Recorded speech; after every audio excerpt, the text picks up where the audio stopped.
Welcome back to my channel exploring with Pinky. Paneer এবং ফুলকপি এই দুটো কিন্তু আমরা নিরামিষ দিনগুলোতে খেয়ে থাকি। আলাদা আলাদাভাবে পনির এবং ফুলকপি না বানিয়ে এখানে কিন্তু আমি একসাথে পনির এবং ফুলকপির একটি অভিনব রেসিপি আপনাদের সাথে শেয়ার করব।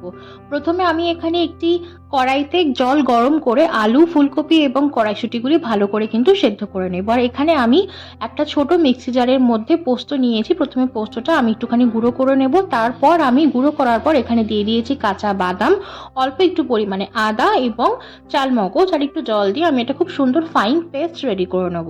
তারপর কড়াইয়ের মধ্যে আমি সামান্য একটুখানি তেল দিয়ে আলু এবং ফুলকপিগুলো একে একে করে ভেজে নেব। যদিও ভাপানো, কিন্তু তাও আমি হালকা করে একটু ভেজে নেব। আর অন্যদিকে একটি ফ্রাইং প্যানে সামান্য অল্প তেল দিয়ে আমি একটুখানি পনিরগুলো ছোট ছোট টুকরো টুকরো করে হালকা করে ভেজে নিয়েছি। আর এখানে আমি ওই একই কড়াইয়ের মধ্যে অল্প একটু তেল দিয়েছি এবং ফোড়নে আমি দিয়েছি গোটা জিরে, তেজপাতা আর শুকনো লঙ্কা। আর এখানে আমি দিয়ে দিলাম হচ্ছে যে পেস্টটা আমি রেডি করেছিলাম চালমগজ পোস্ত দিয়ে, সেই পেস্টটা এখানে দিয়েছি। আর সঙ্গে কিছু ঘরোয়া মশলা যেগুলো আমরা সব রান্নাতে ইউজ করে থাকি, যেমন ধরো অল্প সামান্য পরিমাণে ধনে গুঁড়ো, জিরে গুঁড়ো, কাশ্মীরি রেড চিলি পাউডার এবং ঝাল লঙ্কার গুঁড়ো। ঝাল লঙ্কাটা না আপনারা আপনাদের ঝালের স্বাদ অনুযায়ী দেবেন, যতটা পরিমাণে ঝাল আপনারা খেতে চান। তারপর এখানে আমি কড়াইশুঁটিগুলো দিয়ে দেব আর অল্প সামান্য একটু পরিমাণে জল এবং টক দই দিয়ে খুব ভালোভাবে মশলাটা আমি এখানে কষিয়ে নেব।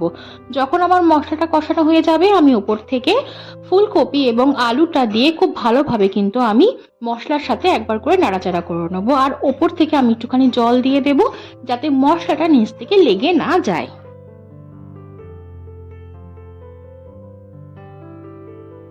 জল দেওয়ার পর যখন ঝোলটা ফুটতে থাকবে, আমি ওপর দিয়ে একটুখানি কিশমিশ এবং অল্প একটু সামান্য পরিমাণে আমি এখানে চিনি অ্যাড করেছি। আর ওই যে ভেজে রাখা পনিরগুলো আমি ওপর দিয়ে দিয়ে দিয়েছি।